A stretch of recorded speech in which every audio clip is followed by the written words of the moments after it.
Good evening to all of you. This is Tariq Anwar. Welcome to ICRA Online Learning Platform. Hope you are fine and doing well.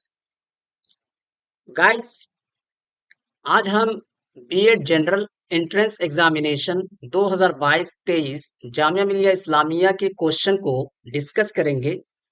Basically हमने इसे 4 हिस्सों में 4 part में divide किया है। पहले part को आज डिस्कस करेंगे और ऑलमोस्ट 30 से 40 क्वेश्चन को कवर करने की कोशिश करेंगे और रिमेनिंग क्वेश्चन को हम नेक्स्ट वीडियो में कवर करेंगे। So let's get started today's topic. तो गाइस, यहाँ पर कुछ सम इंस्ट्रक्शन को मेंशन किया है। अगर आप बीएड एंट्रेंस एग्जामिनेशन देते हैं तो इसके रिगार्डिंग कुछ इंपॉर्टेंट पॉइंट्स को माइंड में रखना अहम है। पहला ये कि जो बीएड का एग्जाम होता है, एंट्रेंस एग्जाम, ये एमसीक्यूज बेस्ड होता है, जहां पर मल्टीपल चॉइस क्वेश्चन होते हैं, क्वेश्चन होता है और उसके 4 ऑप्शन दिए जाते हैं और आपको एक्यूरेट आंसर मार्क करना होता है। First thing. सेकेंड थिंग ये है कि जो ये एमसीक्यूज बेस्ड एग्जाम होता है, इसमें टोटल क्वेश्चन 170 हुआ करते हैं। 170 क्वेश्चन होता है और हर क्वेश्चन 1 मार्क्स का होता है। तो 170 question is equal to 170 marks. और गाइस, इसके लिए आपको 3 घंटे का टाइम अलॉट किया जाता है। इन 3 घंटों में आपको 170 क्वेश्चन करने होते हैं और इसी के साथ साथ 0.25 मार्क्स डिडक्ट कर लिए जाते हैं अगर आप रॉन्ग आंसर करते हैं। तो for each wrong answer 0.25 marks will deducted. तो ये कुछ इंपॉर्टेंट इंस्ट्रक्शन थे रिलेटेड टू एग्जामिनेशन।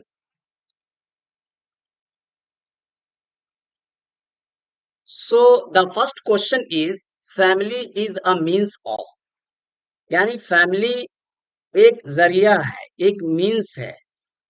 तो इसका सही आंसर है option B, family is a means of informal education. Family एक इनफॉर्मल एजुकेशन का जरिया है या मीन्स है। And the next question, if a student is coming to class late you will, अगर कोई स्टूडेंट, शागिर्द या विद्यार्थी क्लास में लेट से आता है तो आप एज अ टीचर क्या करेंगे? तो गाइस, इस क्वेश्चन का आंसर है, एक्यूरेट आंसर है ऑप्शन सी, यानी फाइंड आउट द रीजन, कि आपको रीजन तलाश करना है कि आखिर वो लेट क्यों आया है। And the next question, question number 3, how are analogies most helpful in teaching and learning? कि एनालॉजीज कितना ज्यादा या कैसे यूजफुल और मुफीद हुआ करता है टीचिंग और लर्निंग में? तो गाइस, इसका सही आंसर है option A, option A, they make the unfamiliar situation familiar, यानी कि अनफेमिलियर सिचुएशन को फेमिलियर बनाना।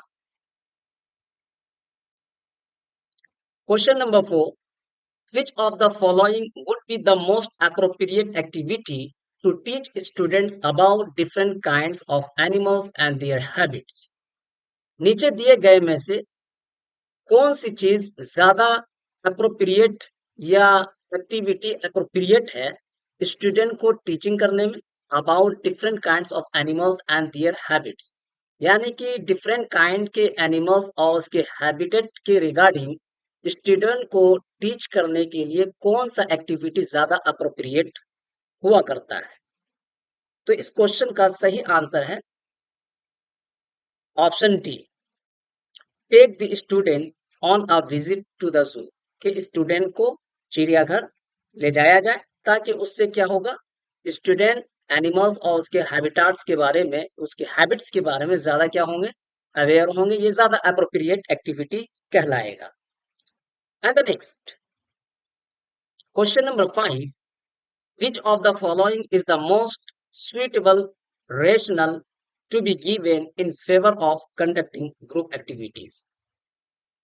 के नीचे दिए गए ऑप्शन में से कौन सा चीज या कौन सी चीज ज्यादा सुटेबल कहलाएगी ग्रुप एक्टिविटीज को कंडक्ट कराने में?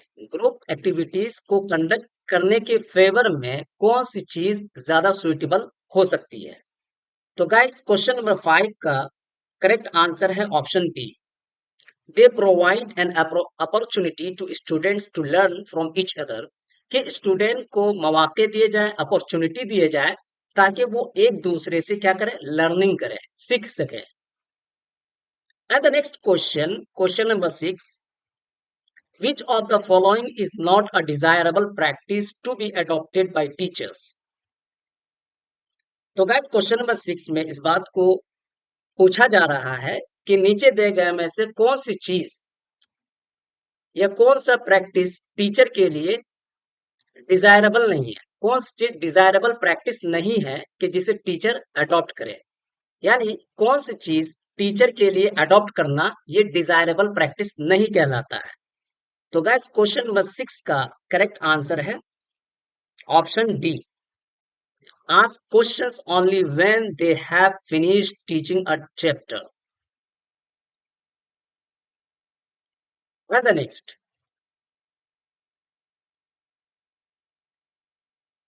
question number 7, which of the following is not a characteristic that you would associate with an effective teacher? कौन सी चीज एक करेक्टरिस्टिक नहीं हो सकता है कि जिसे आप एक इफेक्टिव टीचर के साथ एसोसिएट करें, यानी कौन सा करेक्टरिस्टिक जिसे आप एक इफेक्टिव टीचर के साथ एसोसिएट नहीं करेंगे?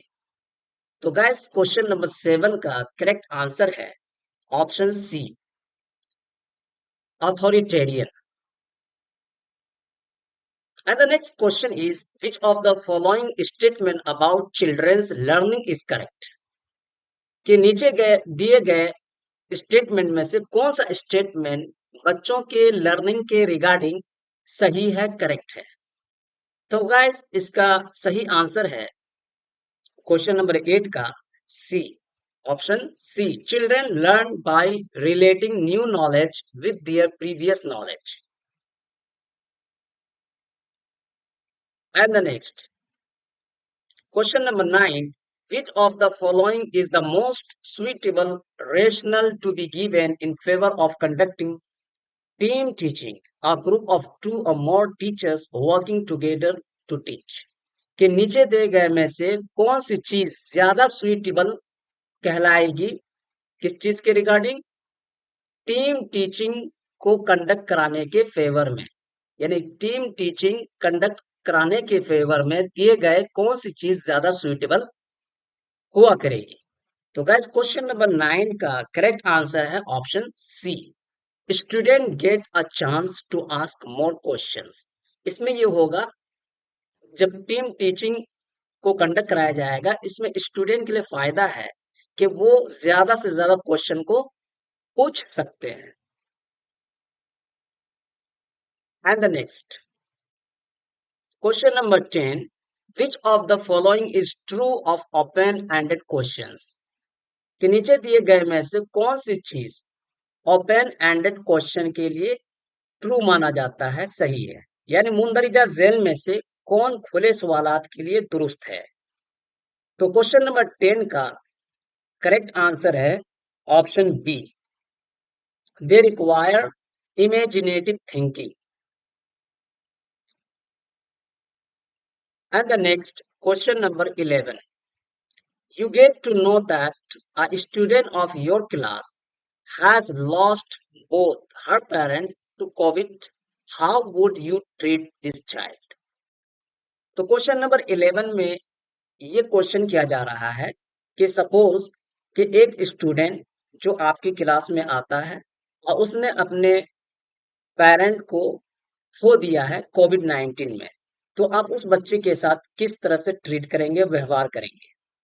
तो गाइस क्वेश्चन नंबर 11 का करेक्ट आंसर है option B, provide her with caring and stable environment, कि उस बच्चे को आप क्या करेंगे, केयर करेंगे और एक स्टेबल इन्वायरमेंट प्रोवाइड करवाएंगे।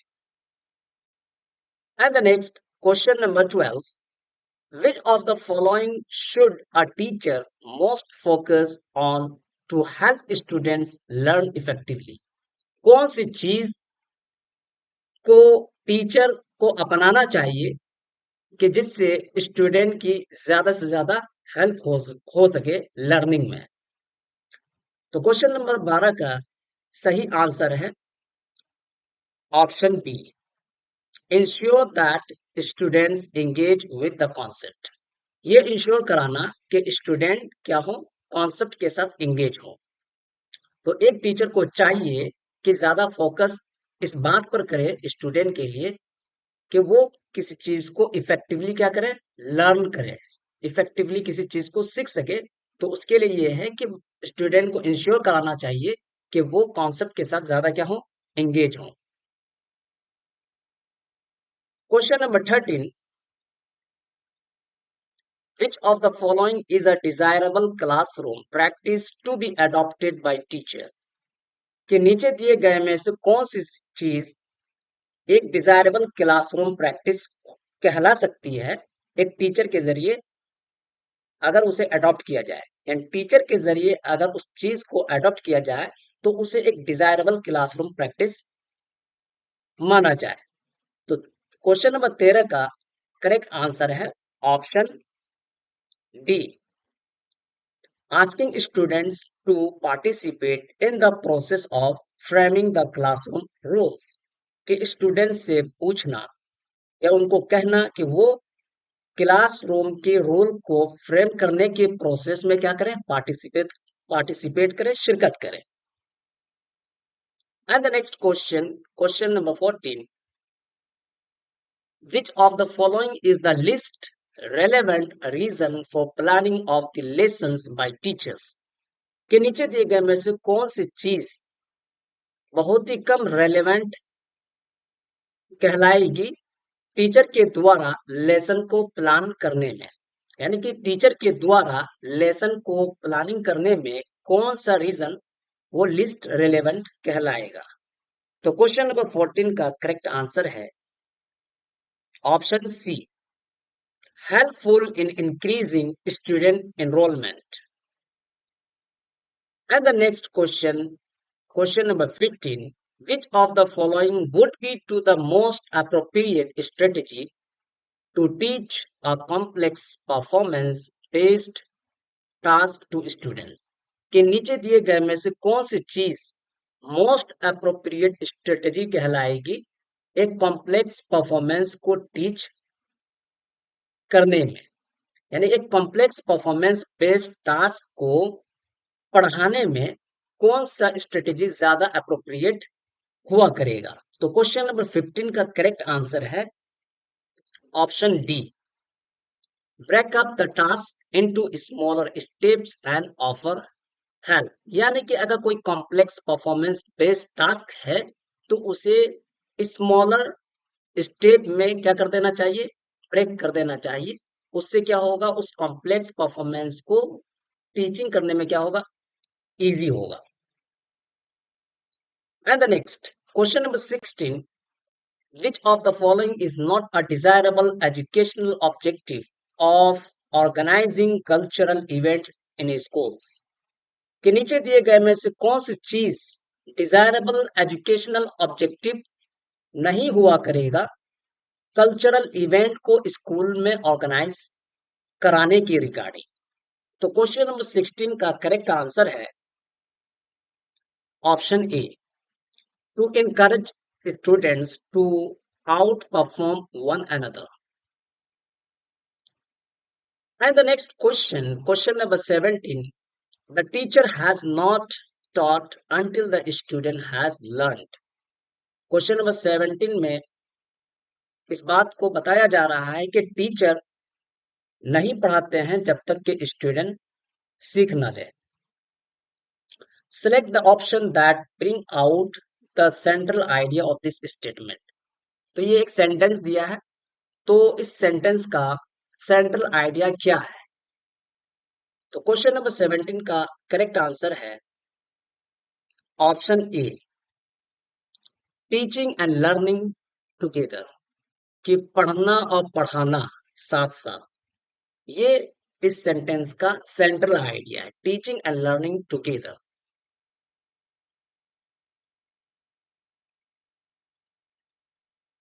Question number 18. Which of the following would you not consider to be an aim of education?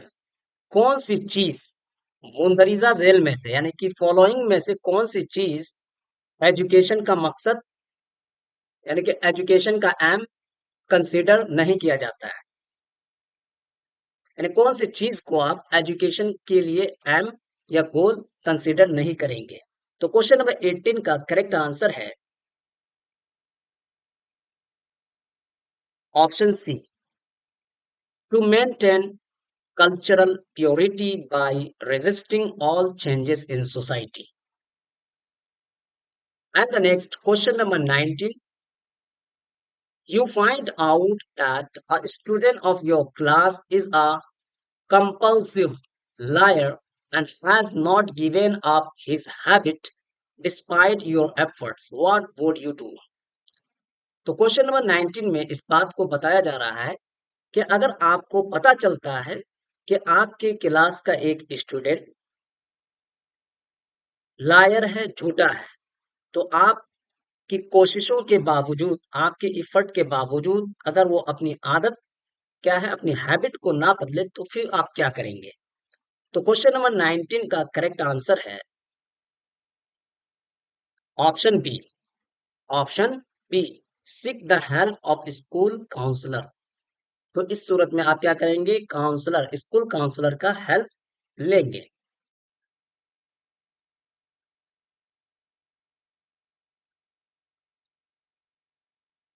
And the next question number 20. Values are caught and not taught. Select the school practice that is most in consonance with the central idea of this statement. तो guys ये एक statement दिया गया है, तो इस statement का central idea पूछा है कि इस स्टेटमेंट का सेंट्रल आइडिया क्या है? तो इस क्वेश्चन का सही आंसर है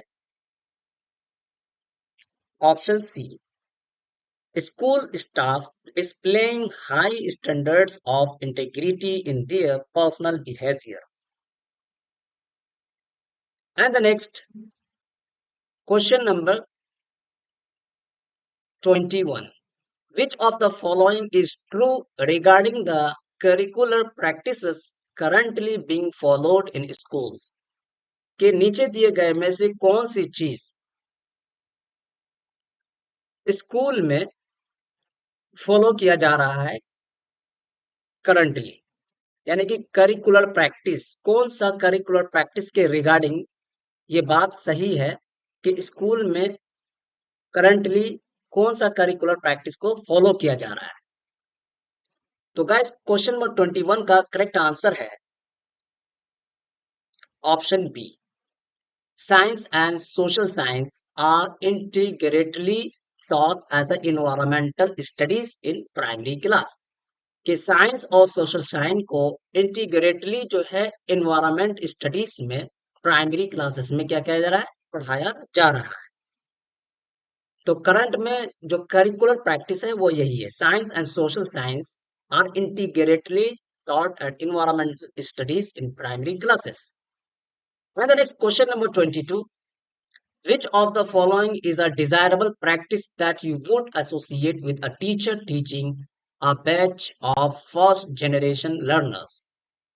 तो गैस क्वेश्चन नंबर 22 में इस बात को बताया जा रहा है कि नीचे दिए गए में से कौन सी चीज या प्रैक्टिस डिजायरेबल कहलाएगी कि you would associate with a teacher, कि आप एक टीचर टीचिंग के साथ एसोसिएट करेंगे एक batch of the first generation learners, पहले जनरेशन लर्नर के एक बैच को अगर आप टीचर ट्रेनिंग के साथ एसोसिएट करेंगे तो कौन सी चीज डिजायरेबल प्रैक्टिस कहलाएगी? तो क्वेश्चन नंबर 22 का करेक्ट आंसर है option D,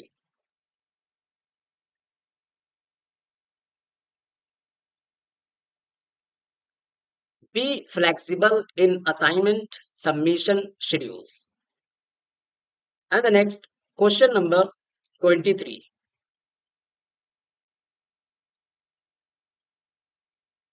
What is the child sex ratio in India as per 2011 census? के 2011 के सेंसस के मुताबिक इंडिया में चाइल्ड सेक्स रेशियो क्या है? Question number 23। तो गाइस क्वेश्चन नंबर 23 का करेक्ट आंसर है option D 918। And the next, what is the sex ratio in India as per 2011 census? के 2011 सेंसस के अकॉर्डिंग इंडिया में सेक्स रेशियो क्या है? Question number 24। तो गाइस क्वेश्चन नंबर 24 का करेक्ट आंसर है option A 943। And the next question number 25, the infant mortality rate in India in 2023 is about कि infant mortality rate India में 2023 में क्या रहा है? यानी infant mortality rate 2023 क्या रहा है? तो क्वेश्चन नंबर 25 का करेक्ट आंसर है option B 27। And the next question, question number 26. If a student asks a question for which the teacher is unable to answer, then you will. Question number 26 में ये question पूछा जा रहा है कि अगर एक स्टूडेंट कोई क्वेश्चन पूछता है और जिसका आंसर टीचर नहीं कर पाता है तो फिर आप क्या करेंगे? क्वेश्चन नंबर 26 का करेक्ट आंसर है option D, say that he will answer after consultation. And the next question number 27. Democracy in the classroom is reflected through कि क्वेश्चन नंबर 27 में बताया जा रहा है या क्वेश्चन किया जा रहा है कि कौन सी चीज या डेमोक्रेसी क्लासरूम में किस चीज के जरिए रिफ्लेक्ट हुआ करता है? क्वेश्चन नंबर 27 का करेक्ट आंसर है option D, allow students to partake in decisions within rules and regulation कि एक क्लासरूम में डेमोक्रेसी उसी वक्त रिफ्लेक्ट होगा जब स्टूडेंट को अलाउ किया जाए कि वो डिसीजन में क्या करे, पार्टिसिपेट करे रूल्स एंड रेगुलेशन के under. The next question number 28, the approval for running the degree or diploma in teacher education is provided by के क्वेश्चन नंबर 28 में पूछा जा रहा है कि डिग्री यानी कि टीचर एजुकेशन में डिप्लोमा या डिग्री को रनिंग करने के लिए जो अप्रूवल मंजूरी दी जाती है वो किसके द्वारा प्रोवाइड किया जाता है? तो क्वेश्चन नंबर 28 का करेक्ट आंसर है ऑप्शन बी एनसीटीई। एनसीटीई के जरिए क्या है, टीचर एजुकेशन में डिप्लोमा या डिग्री रनिंग के लिए अप्रूवल एनसीटीई प्रोवाइड क्या करता है?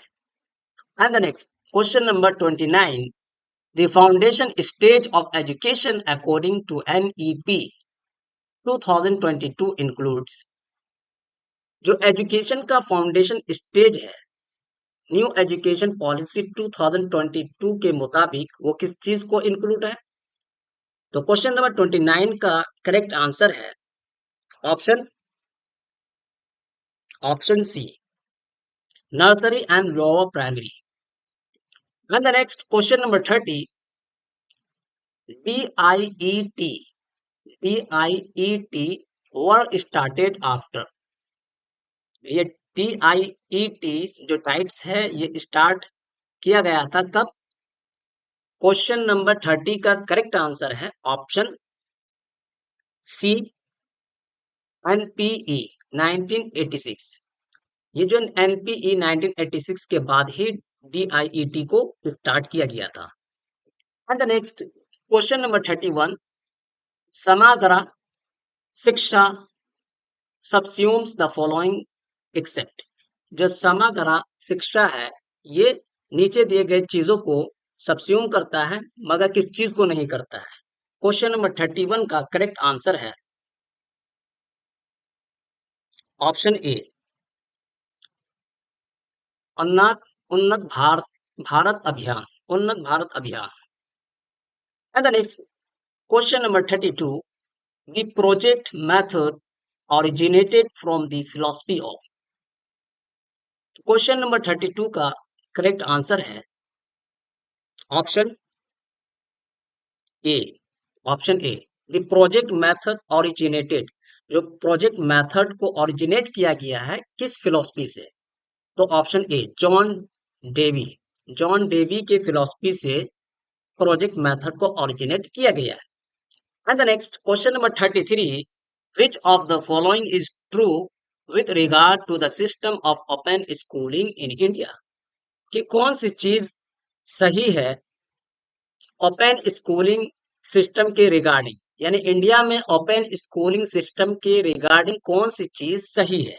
तो क्वेश्चन नंबर 33 का करेक्ट आंसर है option C, it gives a second chance to learner who lost out or dropped out of formal schooling। के सेकेंड चांस यानी दूसरा चांस स्टूडेंट को, लर्नर को दिए जाए कि जिसने फॉर्मल स्कूलिंग को ड्रॉप आउट किया है। And the next question number 34, which of the following is a characteristic that you would associate with the effective teacher?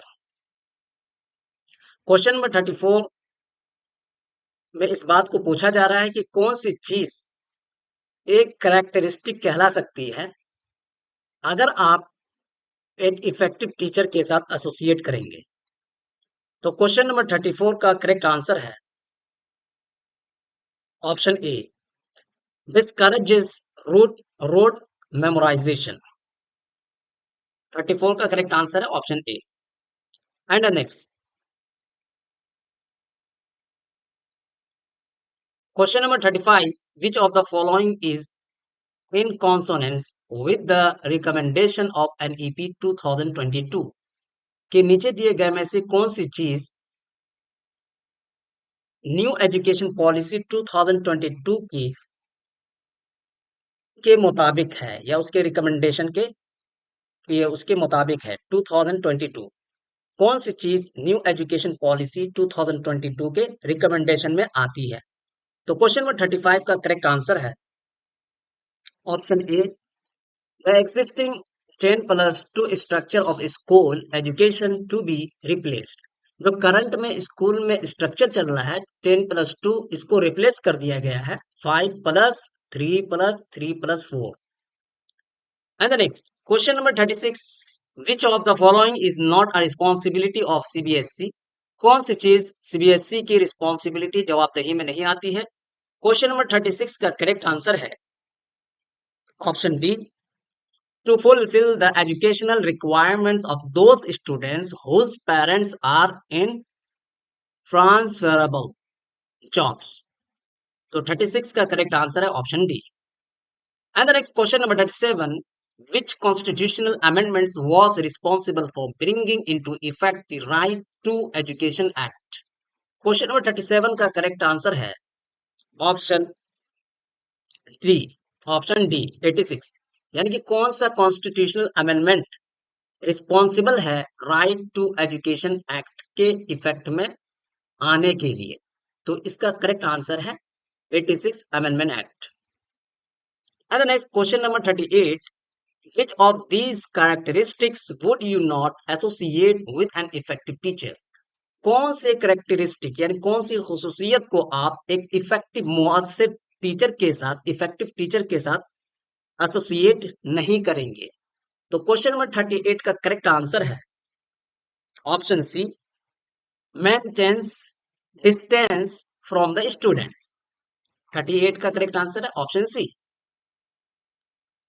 And the next question number 39, which of the following could be an effective strategy to encourage activity learning in large sized elementary classes?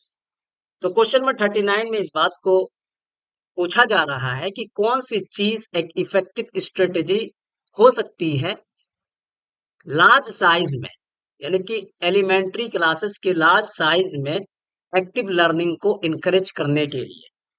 तो guys question number 39 का correct answer है option B, facilitate group work.